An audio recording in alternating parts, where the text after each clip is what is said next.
Today is Wednesday, November 14th, and it's another episode of the news. Gonna have some business and some social media for you today.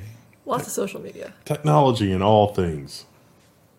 Well, this story is not about social media per se, but it was precipitated by a social media banning and a crackdown on what many would call free speech. PayPal. Yes, it is PayPal. PayPal's canceling accounts used by Proud Boys, Gavin McInnes, and Antifa. And I can't say that word. Antifa. I read it and I always say it Antifa. It's a terrible word. It is a terrible word. Yeah, it's not a good name. Anti-fascist groups. That's what they like to call themselves. So there was, we talked about this last week, there was a rumble in New York when Gavin McInnes was speaking, and the Proud Boys versus Antifa, it got pretty violent. And in the wake of that, the Proud Boys and Gavin McInnes were banned from Twitter. And now PayPal is following suit, and they're going after Antifa as well. So this article from The Verge is kind of interesting in that it seems more and more that technology companies that don't really have any affiliation with one another will follow the other's lead when it comes to removing people from their platform, which is perhaps dangerous. I imagine it's probably more just like, I don't want to have my platform associated with these people and have people think that PayPal is synonymous with whatever weird beliefs they profess one way or the other. Yeah. And there are certainly extremists from both sides represented there. You can give PayPal a little bit of credit, I guess, for just using a blanket ban and not targeting one side or the other. But it's still disturbing when... do you think there's any chance that Antifa or the Proud Boys get another payment processor? Maybe they get the one that Gab used, yeah. But they are technically blacklisting people away from doing business. They have that power. Legally, you can't argue. I mean, you know, they can do business with who they want. But this is also, it probably wouldn't affect this too much because these are like online donations. But the war on cash becomes much more terrifying when you see stuff like this. Because you can literally, if there were no cash and someone doesn't like you and there's a campaign against you, they could just turn off your ability to shop. Turn off your ability to receive money. Yeah. For goods and services so you can survive. Seems dangerous.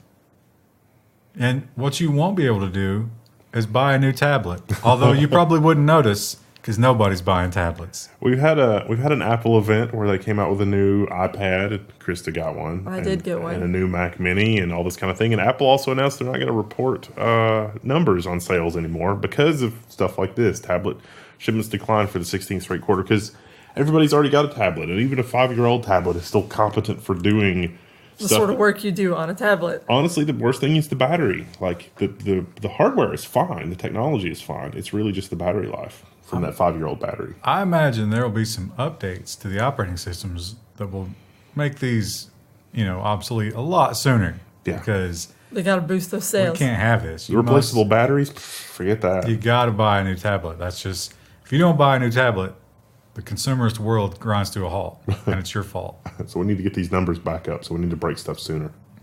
They just need to sell more avocado toast. That's all millennials buy anyway. Now, you could use your tablet to pirate some stuff, but if you're on AT&T, you better think twice. AT&T is going to cut off some customer service. I think this is the first time this has ever happened, so these customers must be like super egregiously pirating because, good Lord. Well, I think these are people who do a lot of file sharing. And they do it, maybe they don't even realize how much they're doing and how easy it is to track you down when you're doing file sharing like this. But these people have been warned, with those scary legal letters, which are toothless. But they've been warned so many times that AT&T is comfortable saying, yep, they're done. We're cutting them off. So, yeah, terrible precedent. I'm sure that other ISPs will jump on board. Now, this is made worse because, of course, AT&T owns a media company. So they could be policing their own content. Now, no one is able to tell whether or not this is Time Warner stuff that's being violated to lead to these bannings. But, I mean, that would be my guess. Yeah. Why else would they care? This is the second time I've had to close the newsletter and video on this one. Every time you load the tab, it does it again. This is the most exciting news of the week. I don't know about this. Obviously, they're Hype trying to train. build the hype train, but I think they might be shooting themselves in the foot right ahead of the holiday season. AMD reveals Zen 2 processor architecture in a bid to stay ahead of Intel. I didn't have the camera on.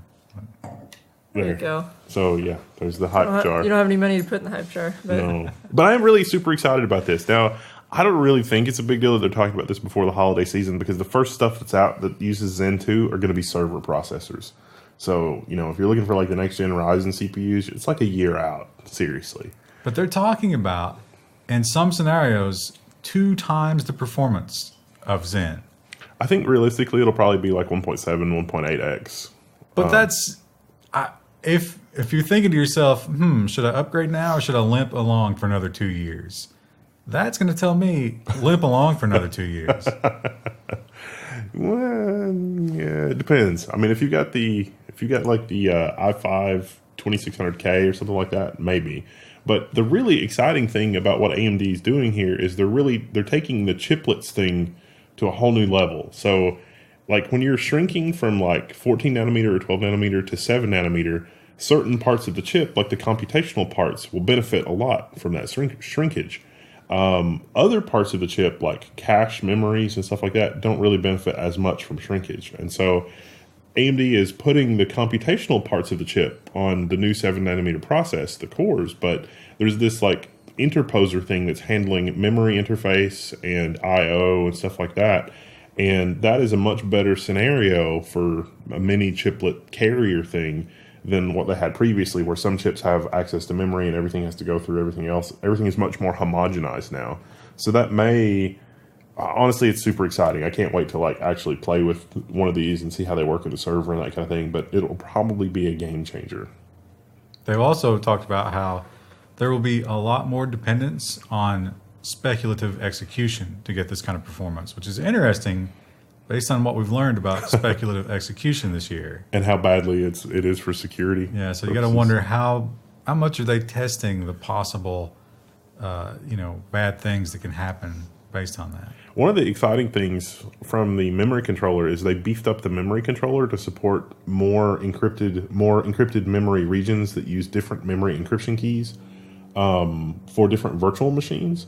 But it's possible we could see operating system hardening to where rather than use that for virtual machines, that it would separate user processes from system processes into 2 different encrypted memory segments. That would be an operating system thing that would have to take advantage of that. But somebody somewhere is probably working on that for the Linux kernel as we speak. Amazon would probably finance that development, to be honest. Well, I almost put this in the good news category, but it is very subjective. Because to some people, this is good news. To other people, this is maybe the worst news ever. Pants on fire, bad news. Yeah. Cord cutting accelerates as pay TV loses 1 million customers in largest ever quarterly loss. Is anyone surprised by that? Is it surprising no one? Ouch. Turns out TV is expensive. Having recently assisted somebody with cutting the cord, they were paying over $200 a month for all of the set-top boxes and other. It was ridiculous. It was utterly ridiculous. You're paying to watch ads. Over $200 a month for like 5 TVs, and it was only like $80 for the base service, and then the other $120 was just nonsense, complete and utter nonsense. I was able to get all the channels that they actually wanted to watch with an over-the-air adapter. The last report had actually slowed down the descent. It wasn't an increase, but it had sort of leveled off, and everybody was like, "Oh, maybe the bleeding has stopped." Well, no. No. The bleeding has not stopped. In fact, worst ever quarter. So, yeah. It's a ticking time bomb for the old cable industry. That means the internet prices have to go up dramatically to offset that loss in profit. And because you are a captive audience, guess what? Your internet bills are going up. I bet a Jeep Pie will work for us to prevent that from happening. He always works for us and definitely not for the He said in a ISPs. deadpan, sarcastic voice. Well, the cable industry is not the only ones who got bad news this month. Yelp got some really bad news. Yelp craters. Craters. What an amazing word. As much as 32% of advertisers abandon the site. Turns out nobody cares about Yelp anymore. Yelp can't fiddle with the good reports and the bad reports by law. So They got in trouble for that. yeah, turns out Yeah, they won't be able to make money. There were a lot of different reports, and finally there were some court cases, because Yelp would contact you if you're a business owner and they're like, hey, you've got some bad reviews, but you've also got some really good ones. Wouldn't you like the bad ones to go away and the good ones to be moved to the top? And the business owner would be like, yeah, that'd be great. And be like, oh, here's your payment info. It's like, oh, that's how it's going to be. That sounds like a racket. That sounds like extortion, yes. So it seems like now that they can't do that, it's hurting their bottom line. Well, now that people realize that and realize that the reviews are probably biased, which is exactly what you're not looking for when you're looking for reviews of services. Well, this one, you know what? I could have moved this one to the front because this is good news, except for a very, very small portion. And I don't think they're part of the audience, to be honest. Microsoft is being sued over the Xbox One's warranty void if removed sticker. So it turns out you can't, at least in the US, you can't have warranty void if removed because by law, you are allowed to work on and fix your stuff. That's the Magnuson-Moss Warranty Act, which goes back a long time. Although people bitching about that a lot will probably get it overturned because every company on planet Earth does not want that. So all the other consoles and even Apple have these kinds of stickers and devices and stuff, but they have all gone in and changed their user policies to say that, yeah, we don't recommend this, but they took out the parts that were against the law to say this will void your warranty. Microsoft has not done that, and that's why they are the victim of this lawsuit. So I think Sony still has the stickers, but if you read the fine print, they don't enforce them. Microsoft tells you if you remove it, they will not honor your warranty. Which they're not allowed to do. So, in other news, this coming Black Friday, Microsoft is slashing prices of those consoles, so that's the good news. Prepare yourself. The guy that's suing them isn't even looking for any money. He's totally just doing this for the common good. He only wants them to stop doing that. What a hero. Probably costing him some you. money. Probably costing him a considerable amount of money to do that. Level 1 salute to that guy. Yeah, for sure. Pay respects to the, I don't know if his name was mentioned. I don't think his name was mentioned in the article. But the Microsoft sewer. Well, okay, so let's date ourselves a little bit here. Krista probably never experienced this, but I know, Wendell, that you did, and that was the Sears catalog. No, yeah. I experienced it. Yeah. Ours was not Sears, though. We had JCPenney because my town was not big enough for a Sears. But Sears was mail order. You didn't have to have one in your town. Well, listen, we didn't get one. We got JCPenney catalog every day. But the Sears catalog was this big, thick-ass catalog. It was like 3 inches thick, and it had all of the Sears stuff in it, especially the toys. And it came like end of October every year. Yeah. And that thing would be so dog-eared by December. Because it was like, what do I want this year? Well, Amazon is trying to recapture the nostalgia. It's like 76 pages or something like that. Amazon is mailing a printed holiday toy catalog to millions of customers. I think this is it's crass consumerism, but it's kind of exciting, I can't wait for the day that Amazon sells kit houses. They don't have a picture. They don't have a picture of it. It may not. Maybe it's not designed yet. It's not ready yet. Yeah. This was just going to be toys, so not exciting for adults. But it was mostly the kids that would carry it around and like, let me cut out what I want for Christmas and tell Santa, I had to circle the number on the one that I liked. There are several Sears kit houses that are still, alive and well today. Those are a good deal. Is Sears out of business yet? Yeah. I mean, I think there's still a few Lowe's stores is open. selling Craftsman, so they went into bankruptcy. I think there might actually be some physical locations, but it's just they're getting rid of whatever they got left.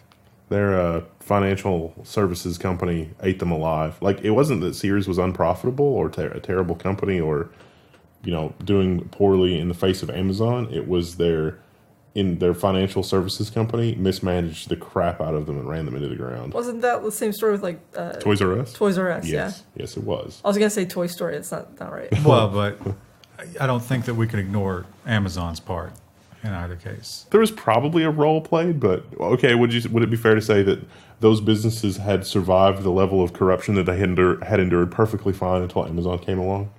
Yeah, that's probably true. They were eating away at the margins with the corruption, and they were like, we can get away with 12%. And then Amazon came along, and it was you like, can't we get cannot away with do that that anymore. Yeah, so. It's still profitable, but the corruption margin is going to have to go back to like 6% or 7%. We all know that the corruption margin never goes back. It only goes forward. Not unlike the feds taking away freedom. That's true. You never get the freedom back.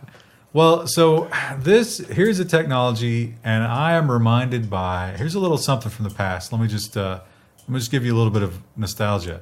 3D TV. I thought you were going to say something. Like, we've had a lot of nostalgia throwbacks this episode. And I thought you were going to say something way far back. But. Samsung shows off a foldable prototype that merges phone with tablet. This is a story about every 3 years. Do you care, though? Do you ever want this? No. This seems kind of like a gimmick. I don't really know what the use case is. Microsoft had this vaporware thing called the Courier tablet, and you should just go watch the videos, the internal videos that they had on. It was like this is our vision for this thing. Microsoft team build this.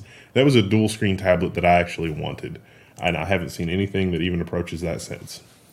But now they do have a device that works. At least they showed something off on stage, and it was, I guess, kind of impressive. But I think the thickness kills it. The thick. Because it's like a brick. THICC. And I'm not going to carry that around in my pocket.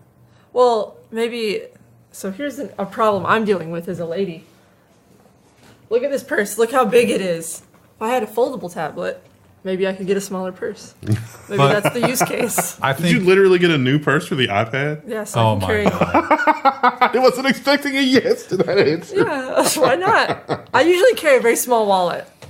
But I decided to get I've a never bigger seen purse. you with the big purse. I mean, I don't really I pay did that in much college. attention, but Level 1 shill tips right here. And no, in college, I carried a big purse because I would carry my books and my sketchbook. you're already making lifestyle changes as you become an Apple normie.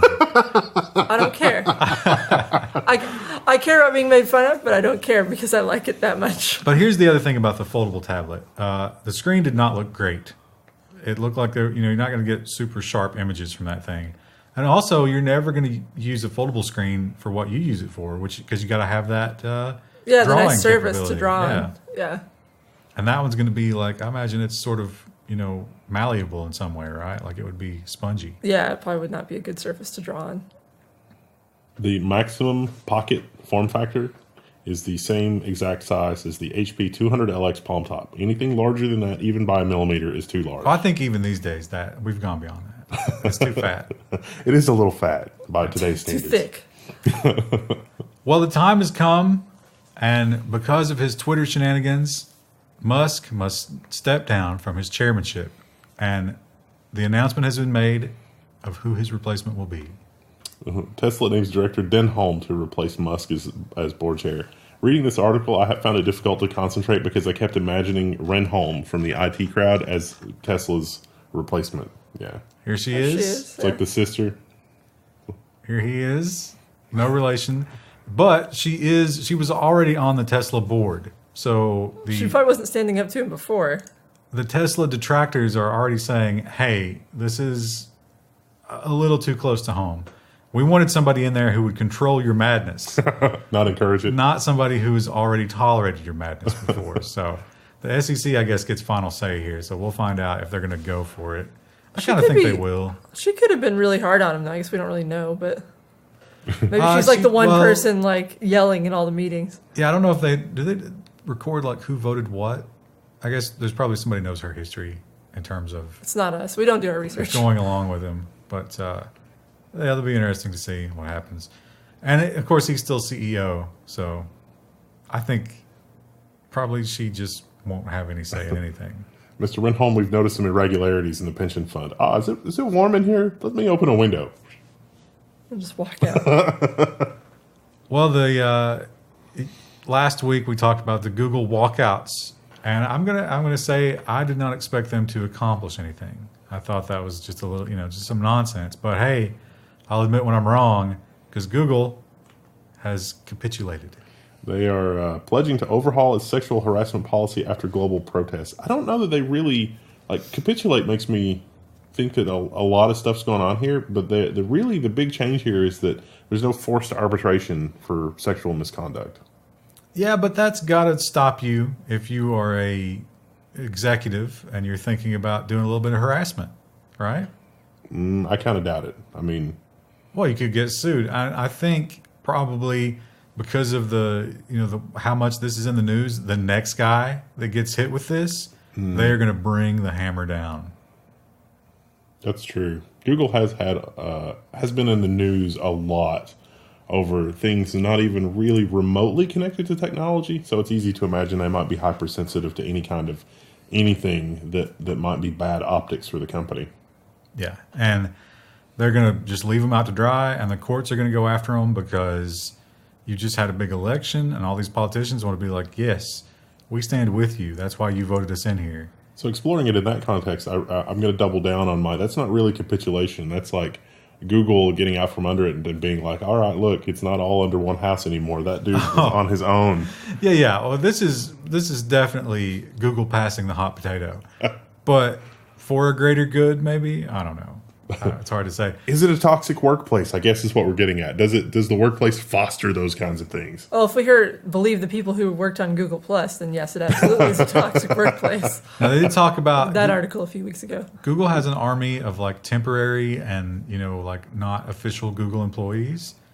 They didn't get what they were asking for, which was like more pay and gender equality pay type of stuff. And the detractors. And of course, it's never enough, right? With this whole like social justice Me Too movement, no amount of, okay, we'll agree to your demands is enough. There's just more demands. So now they're saying, yeah, fine, whatever. You're going to give us this, but that's not enough because the people that we represent are overrepresented in your underemployed class. Like the men are at the top, and then the lower people are all protected species. So now you must do these other things to them. So they have not relented with their attack. Has anybody actually get any work done if they're worried about all that stuff constantly?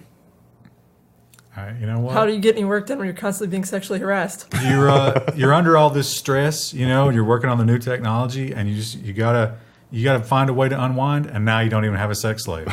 So we've got to let you go. You're real high in the harassment category, but the productivity is just too low. Well, we talked about the cord cutters, and people are abandoning the television at an alarming rate or an exciting rate, depending on which side of that argument you're on. Where are they going to go? Are they all going to get Netflix? Well, there's a new game in town. Disney's new Netflix rival will be called Disney Plus and launch in late 2019. So I don't think that these studio companies understand that people do not want to subscribe for 17 different streaming services. Except I know some people who said that if Disney ever came out with one, they absolutely would. Let me just give you some arguments to the contrary. All right, original Marvel and Star Wars series, Marvel character Loki getting his own series. How about an original series that's a prequel to the Star Wars movie Rogue One? Or character Cassian Andor. Who is Cassian Andor? I don't even know. But you're going to get an original series about that. How about a little High School Musical franchise? Oh. Star Wars, The Clone Wars, Pixar, Noelle, which is about Santa Claus's daughter, and Togo, something. I don't know what any of this is. something, William Dafoe. But people are excited about it, I guarantee you. The big story is the Marvel stuff, right? Like, that's what people are... Well, Star Wars, Star Star Wars and Marvel, yeah, for sure. This joke starts with spending billions of dollars on original content production and ends with the aristocrats. Wendell, you don't know it yet. You're probably going to end up getting the Disney Plus stuff. Because of the Marvel. You definitely are. Oh, wow. That's going to be hilarious. Just for the Marvel stuff alone. I didn't even think about that. But you definitely will get that. It'll be at your house. I don't know if you'll watch it, but... Oh, Lord. Well, this one is, Chris has become an Apple normie. Wendell and I are still resisting, but as much as I dislike the Apple normies, I will comment F to pour one out for them because of what's coming. Amazon is kicking all unauthorized Apple refurbishers off the Amazon marketplace. What does it take to become authorized was the first question that I had. And it took me over 30 minutes to find the answer to that question, which was $10 million a year in Apple product sales. It's a lot. Why are they doing this? Well, they've just made an agreement with Apple to start selling more Apple products on Amazon, including new Apple products. You mean I don't have to go to the Apple store to buy the Apple products anymore? Hey, isn't that nice? And you can use your Amazon Prime to ship it. But part of that agreement that, Apple came along to Amazon and they're like, oh, we could maybe make a deal here, but you will destroy this list of people. And Jeff Bezos said, consider them destroyed, Apple. I wonder if Jeff Bezos was like Lando Calrissian in Cloud City, where it's just like, I've altered the deal, pray I don't alter it any further, or if they were just like, no, sounds good. Yeah, he was more than happy to destroy these people. Actually, Apple was like, we'll give you, and he was like, say no more, fam. I would love to destroy them. It's been too long since I've destroyed a group of people, let me tell you. It's 2018, and the third quarter, I haven't even done it yet. So. One of the things in the Apple press release about all this, and I don't know if it was specifically about the Amazon thing, I don't think it was, but it was just talking in general about going after people who sell refurbished Apple products, and it's like, well, that's unknown quality, and it's attached to the Apple thing. And blah. It's like, if you buy something on eBay or Amazon, and it's like used Apple whatever, you can, well, first of all, there's a lot of safeguards in place to deal with it if they're selling you returned or shoddy or substandard merchandise. Like, there are mechanisms for dealing with that on eBay or Amazon or whatever. Not the least of which is the seller's reputation, and which in some cases, is years long on Amazon. Their business is gone, so I don't think that's fair at all. To the point that I think that, that's just terrible. But the second thing is that Apple has a history of refurbishing their own products in the shittiest possible, like shockingly shitty ways. Like, there's very recently there was a problem where one of the chips was coming unsoldered in like one of the MacBooks. The way that they fixed it, literally, I shit you not, was to put a piece of rubber between the metal case and the chip to just like sandwich it back together rather than resoldering it. And that's an official Apple refurbished policy. Like, that's a literal actual thing that they did. That is not how you repair a laptop, by wedging something in the case. Also, it was fine. Last week we talked about Apple has decided to go ahead and support some of the quote-unquote vintage products in the Genius Bar. So that's another thing where these guys were providing a service that Apple didn't. Now maybe they will, and that's another reason that they must be removed. So this is some really terrible behavior. Man, if only people would stop buying Apple products. Hey, if the Surface had a better pen, sure. And that's not all the bad news out of the Apple camp. There's some more bad news that I bet will get some comments on today's video. Your engagement challenge. Phronix has got a great article about Apple's new hardware with the T2 security chip will block Linux from installing. So this is really, it's like T2 plus UEFI and UEFI Secure Boot. Secure Boot is really at the center of what's going on here, because the T2 will prevent the mass storage device from showing up if Secure Boot is disabled. And, officially that's for security reasons.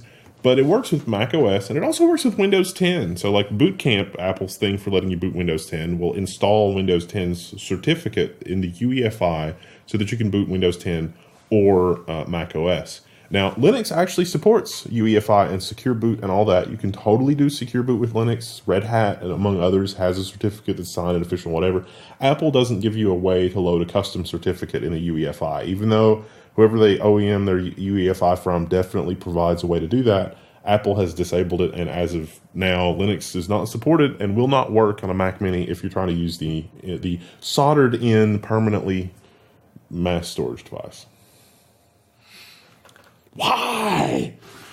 Sorry. Well, we talked about Tesla, and they've survived. It seems like they've gotten over all of their horrible things, the tweets and the crimes, the securities fraud. Calling the Thai cave rescuer a pedophile. The pedophilia accusations. It seems like they're back on track. They had a huge quarter, had a great earnings call. What could threaten them at this point? Volkswagen plans to sell electric Tesla rival for less than $23,000. That'll probably be like, what, $22,900? I don't. In other news, Volkswagen has bought, what is the company that makes the electric scooters? Boosted boards? Oh, the Boosted board. Volkswagen, in other news, Volkswagen has bought a Boosted, because that's about the only way you're going to do it. Just put an aluminum frame around it. Yeah. Done. So they're decommissioning some of their, diesel and gas-powered plants and converting to full electric. They are really putting their money behind this. They say this is, part of the future, if not the future. So it'll be interesting to see if a $23,000 Volkswagen will entice people away from Tesla. I don't know if it's the same market, though. I mean, like, if you're going to buy, what's the X? That's like $45,000. They're gonna have 35, but not yet, right? Yeah. Somebody buying a $23,000 car is. It would have to be like the old Geo Metro. It'd be like an electric Geo Metro. Well, they got the Beetle. They could make an electric Beetle. Something like that. That's a popular car. And well, they got those little Golfs. Those are tiny little cars, right? Yeah. And doesn't seem like the range on those would be the best. Wasn't it? Was it one of the luxury car makers came out with like a Tesla rival, but it turns out it was actually terrible. I don't know. I'm not that into the electric cars. All the cars I'm looking at buying are horrible fuel mileage because I hate the environment. You just got a new car. Yeah, and it's a 5.3 liter V8. It's fine. It's a 5.3 liter V8 that requires modification to use all 8 of those Vs. But I'm going to order one of those. Well, this is not the end of the bad news for Tesla. Although it might not be bad news for Tesla. The Volkswagen thing might amount to nothing. Damper. But this is for sure bad news.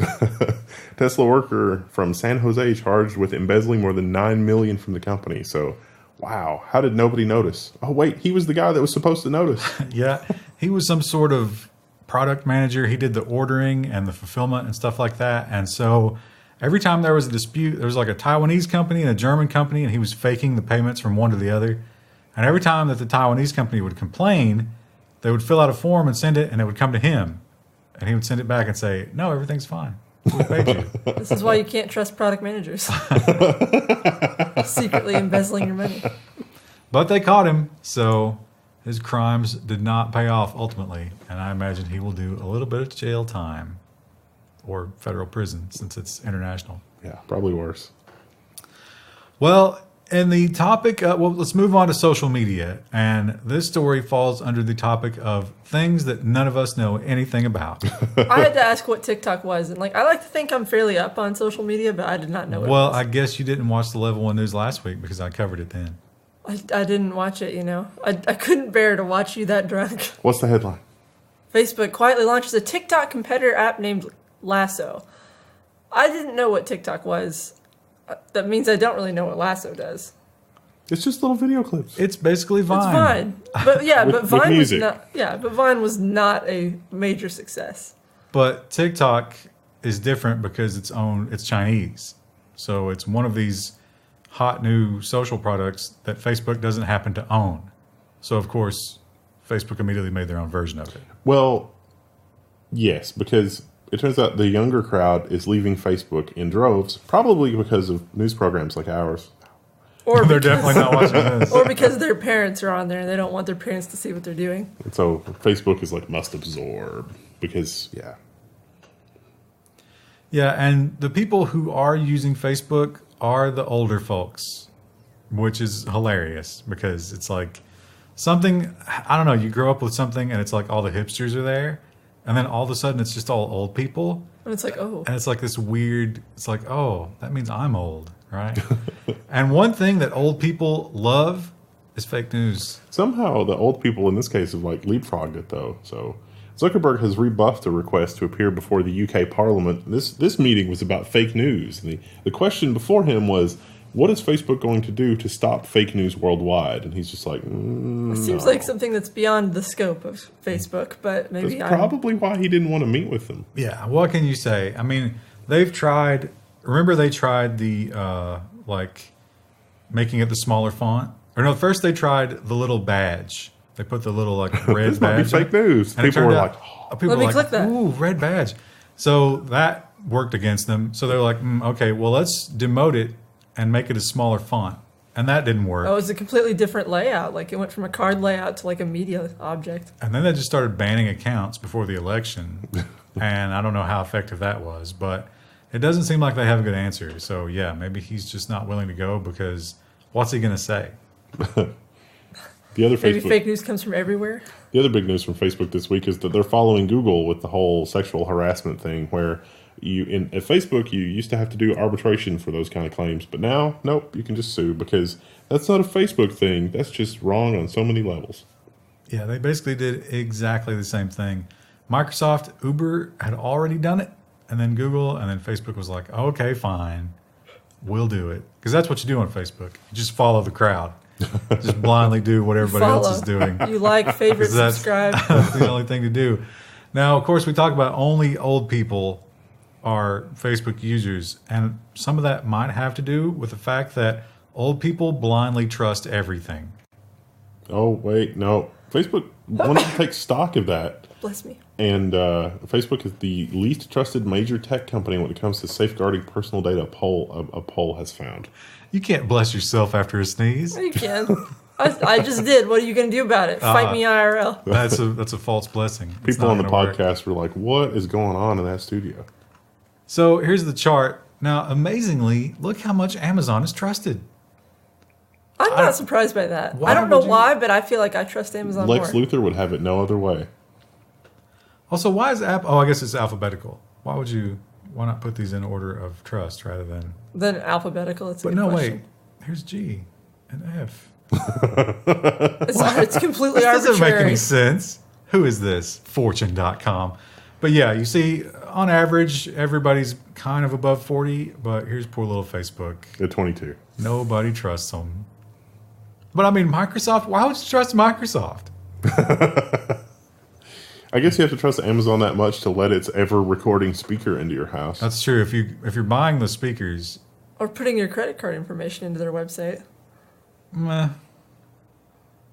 Are you nonchalant about doing that on any website? Well, you just figure that your credit card's going to be stolen at some point, right? That's the world we live in.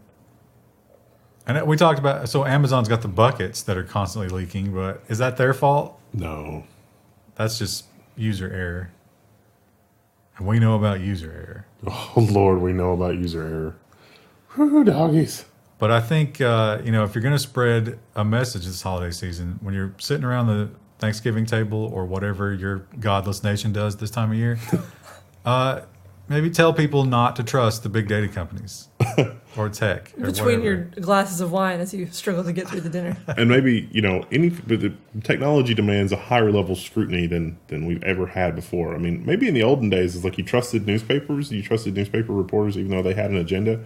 Now, anybody can say anything, and any idiot can agree with them with the same fervor and amplification. And so, like, the whole everybody is a snowflake mentality. Like us, it's like, why are you listening to us? We're just bozos on the internet. Learn to think critically instead. That's our message. As one side of the table is arguing bitterly against the other side of the table about the Jim Acosta karate chop, you go ahead and bring up how untrustworthy media in general is. And we can all agree on that, right? And then they're all like, shut up and eat your potatoes.